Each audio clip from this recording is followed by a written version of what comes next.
আসসালামু আলাইকুম। Let's go with Taufiqul চ্যানেলের পক্ষ থেকে আপনাদের সবাইকে স্বাগত। আশা করি সবাই ভালো আছেন। এইটা আমার এই ইউটিউব চ্যানেলের প্রথম ভিডিও, তো সবাই ক্ষমা সুন্দর দৃষ্টিতে দেখবেন। আজ আমি আপনাদের সাথে লাল কেল্লা দর্শনের সকল বিষয় খুঁটিনাটি শেয়ার করার চেষ্টা করব। লাল কেল্লা মূলত মুঘল সাম্রাজ্যের যেইখান থেকে সাম্রাজ্য পরিচালিত হতো সেই স্থান। পরবর্তীতে এই জায়গাকেই কেন্দ্র করে এই সাবকন্টিনেন্টে ব্রিটিশ সরকার বা ব্রিটিশ ঔপনিবেশিক যারা ছিল তারা এই অঞ্চলটাকে পরিচালিত করেছে। তো মূল ফটকের ভিতরে হচ্ছে এই রাস্তাটির দুই পাশে অনেক সুন্দর সুন্দর মনুমেন্ট পাওয়া যায়, যা আপনার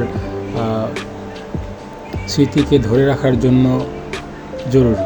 তো তুলনামূলক এগুলোর দাম অনেক বেশি, তো তারপরেও আমি আপনাদের দেখানোর স্বার্থে এগুলোর ভিডিও করতেছি। চলুন আমরা এই লালকেল্লা সম্বন্ধে কিছু খুঁটিনাটি বিষয় জেনে নিই। আমি এখন লালকেল্লার ভিতরে, আপনারা দেখতে পাচ্ছেন আমার আশেপাশে লালকেল্লার ভিতরে যেসব স্থাপনা সব এখানে। তো এই লালকেল্লার পিছনে একটা ইতিহাস আছে। সেই ইতিহাসটা হচ্ছে আপনার এরকম যে যখন মোগল সম্রাটরা এই আমাদের সাবকন্টিনেন্ট যখন ওনারা দখল করলেন, তখন এই দিল্লি ছিল আমাদের রাজধানী। সেই বাবরের থেকে শুরু করে হুমায়ুন পর্যন্ত এখানেই ছিল রাজধানী। পরে আকবর যখন তাদের নেতৃত্বে আসলেন, তখন তারা এই দিল্লি থেকে তাদের সাম্রাজ্য নিয়ে গেলেন আগ্রায়। তো মূলত মুঘল সম্রাটরা একদিকে না, মুঘল সম্রাটরা আসলে তিনটা জায়গাকে বেস করে তারা তাদের নেতৃত্ব স্থাপন করেছিল। সেটা হচ্ছে আপনার দিল্লি, আপনার আগ্রা, আর হচ্ছে আপনার লাহোর, পাকিস্তানের লাহোর। এই তিনটা জায়গাকে কেন্দ্র করে তারা তাদের সাম্রাজ্য স্থাপন করেছিল। কিন্তু এই দুটা জায়গা ছাড়া তাদের কোথাও তাদের রাজধানী হয়নি। তো যখন হুমায়ুন আপনার নেতৃত্বে আসলেন, তখন হুমায়ুন আগ্রাকে খুব একটা অগ্রাধিকার দিতেন না। তিনি চাচ্ছিলেন যে সেন্ট্রাল কোনো জায়গা কেন্দ্র করে তারা তাদের যে সাম্রাজ্য সেটা তারা চালাবে। তো তিনি ওই সময়তে ব্যাপক অর্থ ব্যয় করে তিনি করেছিলেন সপ্তম আশ্চর্যের একটা আশ্চর্য, সেই তাজমহল। তাজমহল করতে গিয়ে এটার অনেক পজিটিভ নেগেটিভ দিক আছে।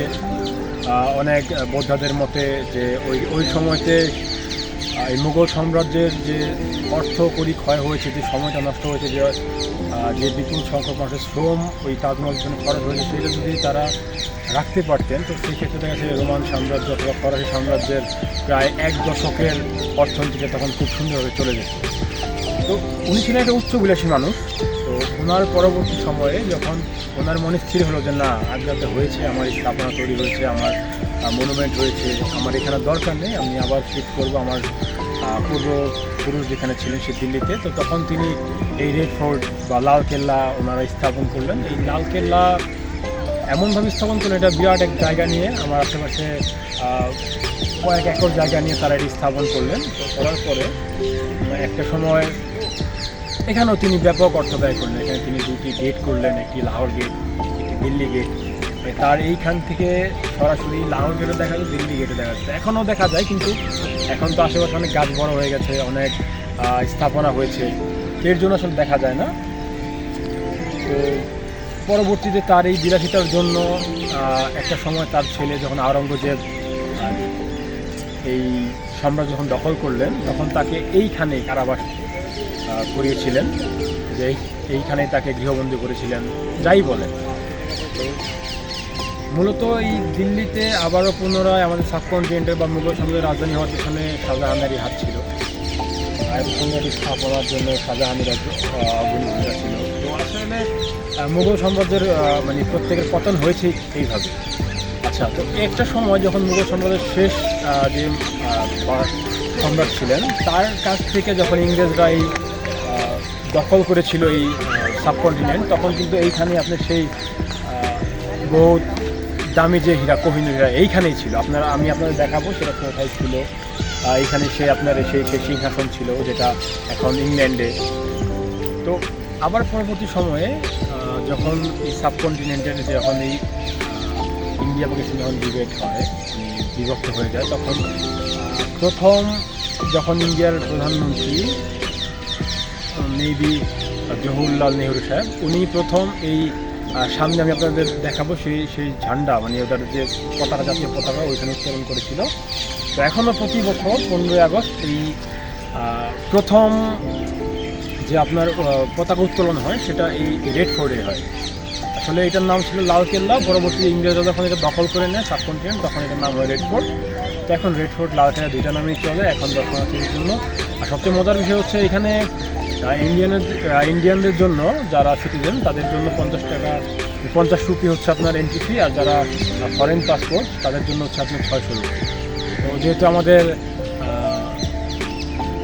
আকার আকৃতি সিমিলার, ভাষা প্রায় কাছাকাছি, অনেকে ট্রাই করলে আমরা হিন্দি উর্দু পারি, তো সেক্ষেত্রে দেখা যায় আমাদের জন্য 50 রুপিতে আমরা কিনেছি। তো চলেন আমরা আপনাদের সাথে এখন ঘুরে দেখাবো এই রেড ফোর্টের কথায় কি টুকটাক ইতিহাস, তো আমাদের সাথেই থাকুন। লালকেল্লায় ঢোকার পথেই একদম প্রথমে যে স্থাপনাটি পড়ে সেটি হচ্ছে একটি রেস্টুরেন্ট। তো ইংরেজ আর্কিটেক্টে তৈরির রেস্টুরেন্টটি মোটামুটি সুন্দর। তো আমরা আসলে এখন রেস্টুরেন্টে না ঢুকে আমরা এখন লালকেল্লার মূল ভবনে যাওয়ার জন্য এগিয়ে যাচ্ছি। তো আমরা আপনাদের বিভিন্ন জিনিস দেখাবো, কোথায় কি এবং কোথায় কার বসবাস ছিল, কোথায় কি হতো, আমরা সব দেখানোর চেষ্টা করব। আমাদের মূলত এই গেট দিয়ে আমরা মূল লালকেল্লার ভিতরে প্রবেশ করতে পারব। তো দুদিকেই বিশাল বাগান, কয়েকশো একর জমির ওপর ভিত্তি করে এই লালকেল্লাটি অবস্থিত। তো আমরা এই লালকেল্লার ইতিহাস সম্বন্ধে জানার চেষ্টা করব এবং আপনাদের জানাবো। আমার খুব কৌতূহল ছিল যে লালকেল্লাটা আসলে কী, এটা কি একটা প্রাসাদ নাকি এটা বিভিন্ন ভাগে ভাগ করা। তো ঢুকতেই আমার চোখে যে জিনিসটি চোখে লাগলো সেটা হচ্ছে এই লাল বিল্ডিংটি। মূলত এই বিল্ডিংয়ে দ্বিতীয় সারির যারা অতিথিরা আসতেন তাদের এখানে আপ্যায়ন করা হতো। বর্তমানে এটি হচ্ছে আপনার এই লাল কেল্লার ইতিহাস সম্মিলিত একটি অংশ। তো আমি এটা নিয়ে পরে আপনার সাথে আলাপ করব। তো যে আমার সামনে যে লাল বিল্ডিংটি দেখা গেল, এটা মূলত হচ্ছে ওই সময়তে এখানে সম্রাটরা বসে বিচার আচার করতেন, তাদের দরবার করতেন। তো চলুন আমরা আপনার সামনাসামনি সেটাকে দেখাচ্ছি। তো এটা হচ্ছে সামনাসামনি অবস্থান। এখানে নিত্যদিনের যে বিচার হতো, সালিশ হতো বা দরবার হতো এইখানে হতো। আর এটা হচ্ছে সেই বাদশাহ যারা সম্রাট ছিলেন তাদের সিংহাসন। একটা সময় এইখানেই ছিল মানে কোহিনূর হীরা, যেটা পরবর্তীতে ইংরেজ সরকার নিয়ে নেয় এবং এখানে অনেক স্বর্ণখচিত জিনিস ছিল যা একটা সময় মানুষজন খুঁটিয়ে খুঁটিয়ে তুলে নেয়। তো আমরা এই ভবনটা দেখে পেছনের দিকে আগাচ্ছি। পেছনের দিকে যতই আগাচ্ছি ততই আমাদের চোখের সামনে ইতিহাস ঐতিহ্য সমৃদ্ধ সেই লালকেল্লা উঠে আসতেছে। এখানে কয়েকটা ভবন ছিল। তো কোনোটা হচ্ছে আপনার অতিথিশালা, কোনোটা হচ্ছে আপনার মানে বর্তমানে আমরা যেটা ভিভিআইপি লাউঞ্জ বলি, সেই ভিভিআইপি লাউঞ্জ। একটা হচ্ছে মসজিদ সম্রাটদের জন্য, একটা হচ্ছে হাম্মামখানা। তো আমরা আপনার সাথে চলেন, আমরা আপনার সাথে দেখাই এবং সেই বিষয়ে জানানোর চেষ্টা করি। এটা হচ্ছে মূলত আপনাদের যে আগে রাজ দরবারে যারা অতিথি হিসাবে আসতো তাদের বিভিন্ন জীবজন্তুর খেলা দেখানোর জন্য বা তাদের মনোরঞ্জন করার জন্য এইখানে আসতো। এটাকে বলে খাসমহল। এখানে শুধুমাত্র ভিভিআইপি লোকজনই এটা দাওয়াতে থাকতো। আর এইটা হচ্ছে দেওয়ানে খাস, যার আবিধানিক অর্থ হচ্ছে যে এইখানে যে ভিভিআইপি লোকজন আসতো বা তাদের ফ্যামিলি আসতো তাদের মনোরঞ্জনের জন্য এখানে বিভিন্ন রকমের রংশালা এই জায়গায় বসতো। তো যথেষ্ট সুন্দর কারুকার্যে মানে এটা ভরপুর। এটা দেখলে মানে এগুলা বেশিরভাগই আপনার ওই আমাদের ফরাসি কারুকার্য দিয়ে করা বা ওই সব যে আর্কিটেকচার তারা দিয়ে করা। এটা হচ্ছে হাম্মামখানা। তো এই হাম্মামখানার মধ্যে সুইমিং পুল ছিল। আর হাম্মামখানা যথেষ্ট বড় এবং এই হাম্মামখানার মধ্যে আসলে যে গেট লাগানো আমরা ভিতরে ঢুকে দেখতে পারিনি। আর তার ঠিক পাশেই হচ্ছে এই মসজিদ। এই মসজিদের মানে এই মসজিদটা তৈরি করা হয়েছিল সম্রাটদের জন্য, যেন সম্রাটের কষ্ট করে সে জামে মসজিদ সে 1-1.5 কিলোমিটার দূরে যেন না যাওয়া লাগে। আর এটা হচ্ছে সম্রাটদের দৃষ্টি দেখার জন্য দুইটা একটা হচ্ছে আপনার এটাকে বলে হায়াত বাকাশ, এগুলো একটা হচ্ছে আপনার নাম হচ্ছে বাঁধন, একটা নাম হচ্ছে আপনার শাওন। মানে ভাদ্র মাসে একদিক থেকে বৃষ্টি দেখতো, আর ওই যে একটা দেখছেন ওটা হচ্ছে শাওন, মানে দুই পাশে দুইটা। আর এটা হচ্ছে ঠিক মিডল পয়েন্ট, এই লালকেল্লার মিডল পয়েন্ট হচ্ছে এই লাল অংশটি, আমরা সেটাকে আপনাদের দেখাবো। আর এই যে দুইটা মহল এগুলো অনেক সুন্দর। তো দেখতে দেখতে আমরা একটু এগিয়ে গেলাম, যে এটা সম্বন্ধে জানার খুব ইচ্ছে ছিল, কিন্তু এটা আসলে ওইভাবে জানতে পারিনি। পরে ইতিহাসের যে ছোট অংশ ছিল ওটা পরে বুঝতে পারলাম, এটা হচ্ছে আপনার পানি শোধনাগার।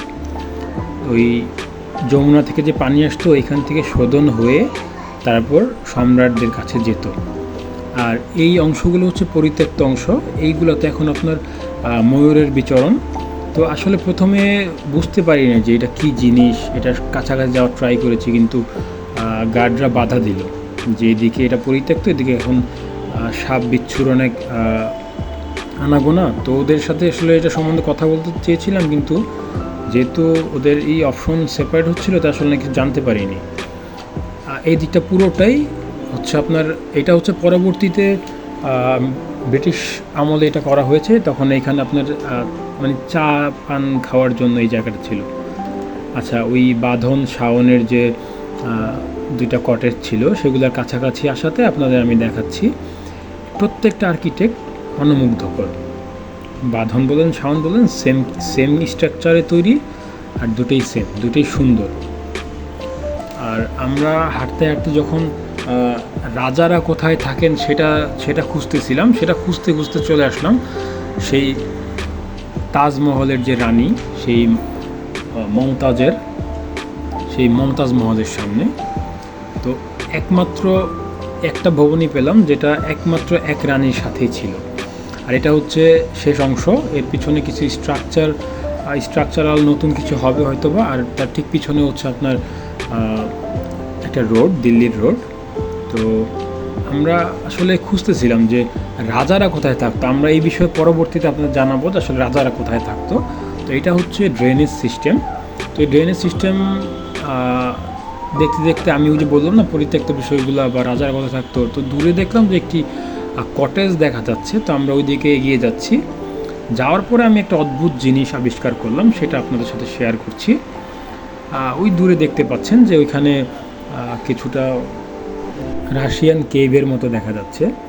আসলে এটা আমি কথা বলে জানতে পারলাম যে এটা হচ্ছে আপনার মানে শোনা কথা, যে দিল্লি থেকে সরাসরি আগ্রা পর্যন্ত, তাজমহল পর্যন্ত যে আপনার একটা গুপ্ত পথ ছিল, সেই গুপ্ত পথের গেট হচ্ছে এটা দিয়ে রাজারা গুপ্তভাবে বা তাদের সৈন্যরা গুপ্তভাবে সেই আগ্রা, সেই 180-85 কিলোমিটার দূরে তারা যাতায়াত করতেন। তো আমি এই দিকটা যাওয়ার জন্য, কারণ এই দিকটা খুব সুন্দর একটি ভবন দেখতে পেলাম, তো আমি এগিয়ে যাচ্ছি। তো যেতে যেতে আমি একটা সময় গিয়ে আমাকে থামিয়ে দেওয়া হলো যে এটা পরিত্যক্ত। তো আমি তখন একজন জিজ্ঞেস করলাম যে ভাই এটার মধ্যে কি রাজারা থাকতেন? তো লোকটা মানে হাসি দিয়ে বললো যে আসলে এটা রাজাদের কিছু না, এইটা হচ্ছে জাস্ট আস্তাবল, যেখানে সিপাহীদের ঘোড়া রাখা হতো, যেখানে সিপাহীরা থাকতো। আর এইটার থেকে হচ্ছে আপনার প্রত্যেকদিন রাউন্ডে বের হতো। তো আমরা কিছুটা ক্লান্ত হয়ে আমরা স্ন্যাক্সের জন্য আসলাম। আস্তে আস্তে আমরা ওই বাজারটিতে আবার আসলাম আপনাদের দেখানোর জন্য। এখানে শুধুমাত্র ছোট ছোট মনুমেন্টই পাওয়া যায় না, এখানে অনেক ধরনের আপনার ফ্যামিলির জন্য গিফট বা ফ্রেন্ডসের জন্য গিফট নেওয়ার মতো অনেক কিছু ছিল। তো যথেষ্ট সুন্দর একটি জায়গা। তো যাই হোক, তা আমরা আস্তে আস্তে বের হয়ে যাচ্ছি। আর বের হতে হতে আপনাদের কাছে বলছি যে এই যে জায়গাটি, ঠিক এই জায়গাটির উপরেই ভারতের প্রধানমন্ত্রী প্রত্যেক বছর তাদের জাতির উদ্দেশ্যে ভাষণ দিয়ে থাকেন, কারণ এই লাল কেল্লাকেই তারা তাদের বিজয়ের প্রথম স্তর হিসেবে চিনে। তো এখানে প্রচুর চেক হচ্ছিল, কারণ যেহেতু 15ই আগস্ট কাছাকাছি ছিল। আর সবচেয়ে মজার বিষয় হচ্ছে রাজারা কোথায় থাকতো সেই বিষয়টা জানার জন্য আমি একজন কথা বললাম, তো আমাকে নিয়ে মজার ছলে বললেন আসলে রাজারা তো এটা তো তার সাম্রাজ্য, সে যেখানে সেখানে থাকতে পারতো। তো সে মূলত রাজারা মূলত ওই মমতাজ মহল আর তার সাথে একটা রংমহল ছিল ওখানে। আরেকটা বিষয় যেটা আমি ঢোকার সময় আপনার সাথে শেয়ার করিনি, সেটা হচ্ছে এই দেওয়ালের উপর দিয়ে হচ্ছে আপনার ওই যে আস্তাবরের থেকে ঘোড়া আসতো, ঘোড়াগুলো এই দিক দিয়ে আপনার টহল দিত। আর এই যে নিচে যে আপনার এই খাল দেখা যাচ্ছে, এই খালের মধ্যে কুমির ছিল, অনেক কুমির। সেই কুমির রাস্তা পার হয়ে গেলেও এই যে দেওয়াল দেখছেন, এই দেওয়ালের মধ্যে ছিল আপনার তেল, সেটার কিছুটা এখনও আছে। তো এই ছিল আজকে আমাদের এই লালকেল্লা ভ্রমণ। তো ভালো লাগলে পাশে থাকবেন, সবার জন্য দোয়া করবেন। আর আমার চ্যানেলকে যদি মনে হয় যে না আমি পারছি বা পারবো, তো আমার চ্যানেলকে সাবস্ক্রাইব করবেন, আমাকে সাপোর্ট করবেন। সবাই ভালো থাকবেন, ধন্যবাদ।